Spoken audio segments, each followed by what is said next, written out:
Hello everyone, कैसे हो आप सभी। तो इस घर की मेरी वीडियो काफ़ी महीनों से नहीं बन रही है और मैं चलो आपको इस घर की अंदर से हालत दिखाती हूँ। तो अगर ये फ़ैसला मैंने ना लिया होता तो शायद इस घर की ये कंडीशन ना होती। तो पहले आप लोग मेरा घर देख लीजिए कितना फैला हुआ है।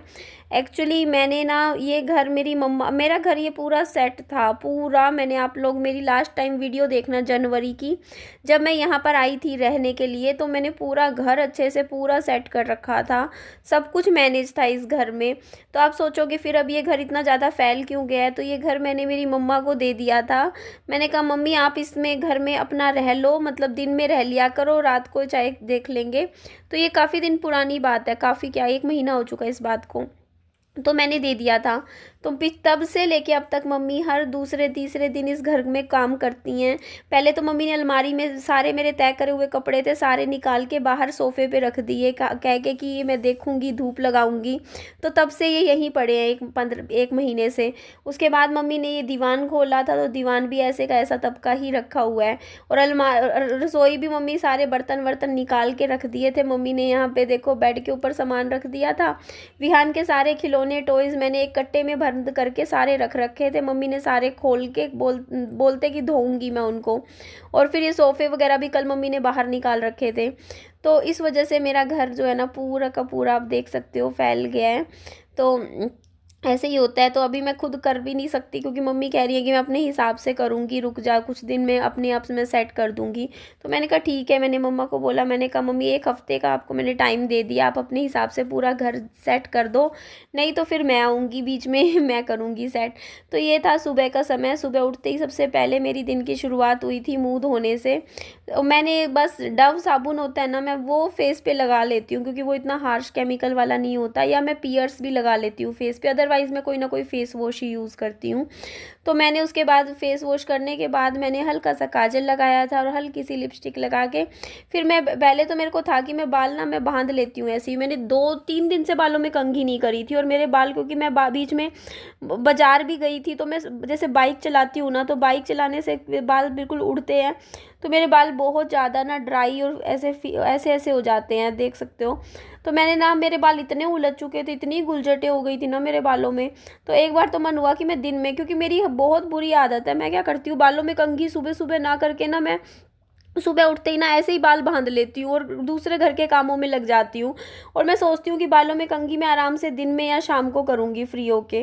तो इस वजह से ना मैं जैसे फिर मैं दिन में शाम को किसी और काम में लग जाती हूँ और फिर रात हो जाती है। तो फिर मैं सोचती हूँ अरे छोड़ ना, कल कर लूँगी कंघी, आज का तो वैसे भी अब रात को क्या बालों में कंघी करूँ। तो ऐसे करते करते ना कितने 2-3 दिन मेरे हमेशा ऐसा हो जाता है कि स्किप हो जाता है। और फिर जब आप 2-3 दिन बाद बालों में कंघी करते हो तो बाल उलझ जाते हैं, उलझने से बाल ज़्यादा टूटते हैं। इसीलिए बालों में कहते हैं ना रोज़ कंघी करनी चाहिए। और मेरे को तो हर साल आपको पता है टाइफाइड हो जाता है, तो मेरे बाल इस टाइम बहुत ज़्यादा झड़ गए हैं टाइफाइड की वजह से। आप खुद देखो बिल्कुल कुछ भी नहीं रहे, बाल एकदम पूंछ सी लगती है। तो अभी मेरे को ट्रीटमेंट लेना पड़ेगा। मैंने पिछले साल ट्रीटमेंट लिया था, मेरी वीडियो देखना, उस टाइम मेरे बाल कितने अच्छे हो गए थे, काफ़ी अच्छी, मतलब आप लोग भी इतने अच्छे अच्छे कमेंट करते थे मेरे बालों को लेके। उसके बाद फिर मुझे टाइफाइड हो गया अब, और टाइफाइड की वजह से मेरे बाल फिर अब झड़ गए। तो अब मुझे पूरा ये ना 6 महीने का ट्रीटमेंट होता है, वो पूरा लेना पड़ता है जीएफसी का। तो मैं सोच रही हूँ कि मैं फिर से अपने बालों के लिए एक अच्छा सा ट्रीटमेंट ले लूँ इस बार, क्योंकि मेरे को लेना ही पड़ेगा। इस महीने तो नहीं लूँगी, शायद अगले महीने से लूँगी। तो इसमें ना क्या होता है कि बालों में ना इंजेक्शन्स लगाए जाते हैं। तो वो इंजेक्शन्स ना एक तो आता है 1500 रुपये का, एक आता है 3000 रुपये का। तो इस प्राइस में आते हैं वो इंजेक्शन। वो महीने में एक इंजेक्शन लगता है, मतलब एक नहीं होते, कई सारे इंजेक्शन होते हैं, पूरे सिर में इंजेक्शन लगाए जाते हैं। वो आपके ना ग्रोथ इंजेक्शंस होते हैं, उनको लगाने से ना आपके बालों, जैसे जहाँ पे आपके बाल झड़ चुके होते हैं ना, वहाँ पे फिर से अच्छी हेयर ग्रोथ होनी शुरू हो जाती है उनको लगाने के बाद। तो वो हर महीने लगाने पड़ते हैं। उसके साथ कुछ डॉक्टर वो लिख के देते हैं, जैसे सप्लीमेंट्स वगैरह वो खाने होते हैं जो कि बालों की ग्रोथ के लिए। तो इस तरीके से आपके बाल फिर से अच्छे हो जाते हैं। तो मैं करवाऊंगी इस बार ट्रीटमेंट, ढंग से लूँगी। बस मुझे दोबारा टाइफाइड ना हो, क्योंकि ये टाइफाइड ही मेरे को ले डूबता है हर बार, वरना मेरे बाल ठीक थे। अब टाइफाइड के बाद तो आप कभी देख लेना, महीने 2 महीने बाद इतना बाल झड़ता है। तो यहाँ पे मैंने मैंने आप लोगों को बोला था ना कि मैं अपना गला कभी भी खाली नहीं रखूँगी, कुछ ना कुछ मैं गले में ज़रूर पहनूँगी। तो इसीलिए मैंने ये गले में इस तरीके की ब्लैक बीड्स वाली माला पहन ली थी। उसके बाद मैं ये सुबह-सुबह खोल रही थी डब्बे, क्योंकि मुझे समझ नहीं आ रहा था मैं क्या खाने में बनाऊँ। तो मैंने मट्ठी रख रखी है, ये तो मैं विहान को डेली एक दे देती हूँ खाने के लिए, जैसे सुबह या कभी शाम को। तो अगर ये रोटी नहीं खाता तो ये मट्ठी खा लेता है एक, वैसे ही कुछ ना कुछ ऐसे मटर मट्ठी रख रखे हैं। ये नूडल्स के पैकेट मेरे को उस दिन मिले नहीं, मैं ढूंढ रही थी बनाने के लिए। तो यहाँ पे मैं बस यही सोच रही थी मैं क्या बनाऊँ। ये मेरे वो रखा हुआ है, साबूदाना रखा है, लेकिन ये तो रात को भिगोना पड़ता है, तो मैं अभी नहीं बना सकती। अभी मैं देखो बहुत प्रॉपर खाना मैं इसलिए नहीं बनाती क्योंकि मेरे फादर भेज देते हैं खाना, 2 टाइम का खाना अभी पिछले 2-3 दिन से ना वो ही भेज रहे हैं। तो वो वहाँ बना के मेरे पास भेज देते हैं। तो फिर मेरे को लगता है फिर मैं क्या खाना बनाऊँ। तो आज भी बोल रहे थे कि आलू मटर की सब्जी भिजवा देंगे, रोटी भिजवा देंगे। जब खाना आ ही जाएगा तो फिर मैं खाना क्या बनाऊँ। तो इसीलिए फिर मेरा खुद कुछ बना, थोड़ा बहुत ही हल्का फुल्का ही बनाऊँगी। तो मैंने इसलिए हल्का फुल्का के लिए पोहा बना लिया, क्योंकि अभी आ ही जाएगा खाना, फिर पापा जी कुछ ना कुछ तो भिजवा ही देंगे। मतलब 10-11 बजे तक भिजवा देते हैं। तब तक मेरा बच्चा भी वैसे भी इस टाइम तक कुछ खाता नहीं है, वो केला वगैरह फल फ्रूट ही खाता है सुबह उठ के पहले तो इसीलिए मैंने कहा थोड़ा सा बस ऐसे ही जैसे कॉफ़ी वगैरह पीऊँगी, उसके साथ मैंने कहा हल्का सा पोहा ही बना लेती हूँ, जल्दी भी बन जाएगा और क्वान्टिटी भी कम ही बनाऊँगी। तो यहाँ पर मैंने बस पोहे में प्याज घर में ख़त्म हो रखा था नहीं, लहसुन भी नहीं था, टमाटर मैं डालती नहीं हूँ पोहे में। तो बस इसीलिए बस घी जीरे का छोंक लगा के बस पोहा ऐड कर दिया, इसमें हल्का सा हल्दी और वैसे ही। तो उसके बाद यहाँ मैं विहान को दवाई दे रही थी। देखो मेरा बच्चा सो रहा है, सो के उठ के नींद में मेरे बच्चे को मेरे को दवाई देनी पड़ती है। क्या करूँ, अब सुबह 8 बजे का टाइमिंग है कि 8 बजे गोली शरीर में जानी चाहिए सुबह के टाइम, एक शाम को। तो अब दवाई तो देनी पड़ती है। फिर मैं नींद में विहान को जगा के दवाई दे के ये फिर सो जाएगा, फिर ये उठेगा 9:30 बजे तक। मैं इसको सोने देती हूँ क्योंकि इसकी नींद पूरी होनी बहुत ज़रूरी है।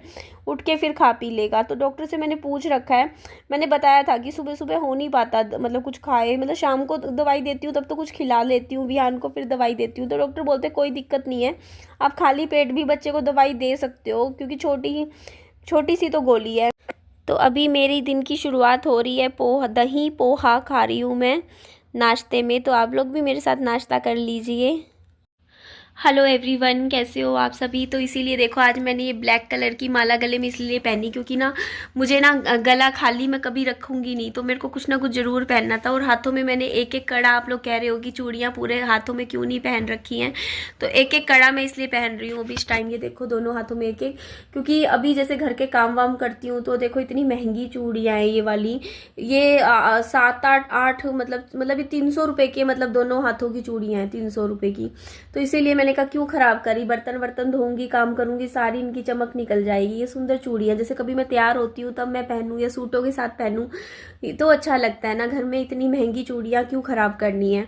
तो इसलिए मैंने ये चूड़ियों का एक एक कड़ा पहन लिया घर में। तो इसके अलावा कानों में मैंने इसलिए कुछ नहीं पहना हुआ क्योंकि मैंने ना कुछ छोटे शॉर्ट टॉपर्स मैंने मंगवा रखे हैं, मैं वो मंगवाऊंगी क्योंकि पजामे टी शर्ट के साथ ना लंबे लंबे थोड़े ओवर हो जाते हैं, तो मैं शॉर्ट्स जो होते हैं ना वो मैं पहना करूंगी। इसके अलावा आज आप लोग देख सकते हो मैंने ग्रीन कलर की बिंदी लगाई है, बस हल्का सा काजल लगाया है और बालों में कंघी भी थैंक यू मैंने आज कर ली है, मुझे अच्छा लगा। चलो मैं वीडियो बनाने के बहाने ही सही, मैं कम से कम अपना कुछ तो केयर करती हूँ। मेरे बाल इतने उलझ रखे थे इतने, मैंने फिर बालों में देखो अच्छे से कंघी कर ली तो अब अच्छा लग रहा है। बाकी मेरे बाल मुझे ट्रीटमेंट लेना ही पड़ेगा। मेरे बाल देखो कितने खराब हो गए, हल्के से हो गया, पूंछ सी निकल गई है देखो। तो इसका ही ट्रीटमेंट है, पूरे 5-6 महीने का ट्रीटमेंट है, वो मैं ज़रूर लूँगी। देखती हूँ अगले महीने लूँगी। हाँ, क्योंकि ये लगा लो कि 2,500-3 हज़ार रुपये का तो एक महीने का खर्चा है इस ट्रीटमेंट का, और पूरे 6 महीने लेना पड़ता है तब जाके बाल अच्छे होते हैं। तो मैंने पिछली बार लिया था तो मुझे रिजल्ट तो मिला था बालों का, तो क्योंकि मेरे बाल काफ़ी भारी भारी से हो गए थे। मतलब ग्रोथ तो होती है, मतलब जहाँ आपके बाल मतलब झड़ चुके होते हैं ना वहाँ भी आपकी ग्रोथ हो जाती है बालों की, तो सही है, करवा लूँगी मैं। तो अच्छा मैं एक बात और बोलती हूँ कि मेरे फादर ने मुझे बोला था कि ना तू दुकान से जा के कहीं से सामान लाती है, घर बैठे आजकल सामान आ जाता है, ऑनलाइन मंगवा लिया कर। तो मैंने ऑनलाइन ऑर्डर कर दिया यार आज, लेकिन मैंने देखा उस पर 650 रुपये का तो टैक्स ही लग रहा है।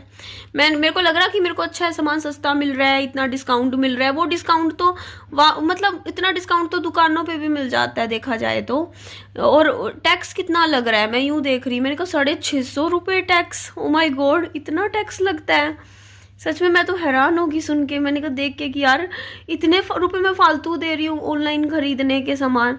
उस पर फिर मैंने कहा यार थोड़ा बहुत क्या पता सस्ता मिला हो, ये है वो है, तो उतना तो अब। अच्छा मुझे एक बात बताओ, शॉपिंग मॉल में मैं खरीदती हूँ सामान यहाँ पे, फिर तो टैक्स तो ये भी लेते होंगे ना? मैंने कभी चेक नहीं किया, क्योंकि यहाँ से मैं शॉपिंग मॉल जाया करती थी खरीदने सामान। मेरे को लगता था कि शॉपिंग मॉल में सामान पे डिस्काउंट अच्छा खासा होता है, बट वो डिस्काउंट का तो फ़ायदा ही कुछ नहीं है। फिर मैंने सोचा यार ये डिस्काउंट हमें मिल रहा है सामान पे, वो तो टैक्स ले रहे हैं, वो तो टैक्स में कंपेंसेट हो रहा है, वो तो सारा टैक्स जितना डिस्काउंट दे रहे हैं उतना ही टैक्स लग रहा है, तो क्या फ़ायदा हुआ? कोई फ़ायदा मुझे नहीं लगा। हाँ लेकिन ये जो थोक की दुकानें हैं ना, इससे बढ़िया तो इनसे ले लूँ मैं सामान, मैं तो इनसे ही खरीदा करूँगी, क्योंकि हमारे यहाँ हिसार में थोक की दुकानें हैं वो ना पक्का बिल नहीं बनाते हैं, वो मतलब बिल ही नहीं बनाते हैं वो बस सामान दे देते हैं। तो वहाँ पे डिस्काउंट भी मिलता है क्योंकि वो थोक की दुकानें होती हैं, और वहाँ कोई टैक्स भी हमें भरना नहीं पड़ता। तो मैं वहाँ से पिछली बार सामान लाई थी तो वो मुझे सस्ता पड़ा था, तो वहाँ मैं पता करूँगी। अब मुझे पता करना है कि सबसे ज़्यादा रीज़नेबल प्राइस में कहाँ मिल रहा है, किधर मिल रहा है, ऑनलाइन भी कहाँ मिल रहा है, कहाँ कितना फ़ायदा हो रहा है, कहाँ कितना नुकसान हो रहा है। क्योंकि देखो घर चलाना है तो एक लेडीज़ को अच्छे से जानकारी तो होनी चाहिए कि कहाँ वो बचत कर सकती है पैसों की, कहाँ उसका नुकसान हो रहा है पैसों के मामले में, है ना जी। तो चलिए जी इस वीडियो को यहीं एंड करती हूँ, नेक्स्ट वीडियो में आप सबको मिलती हूँ। हैप्पी होली आप सबको, bye bye, take care, loads of love.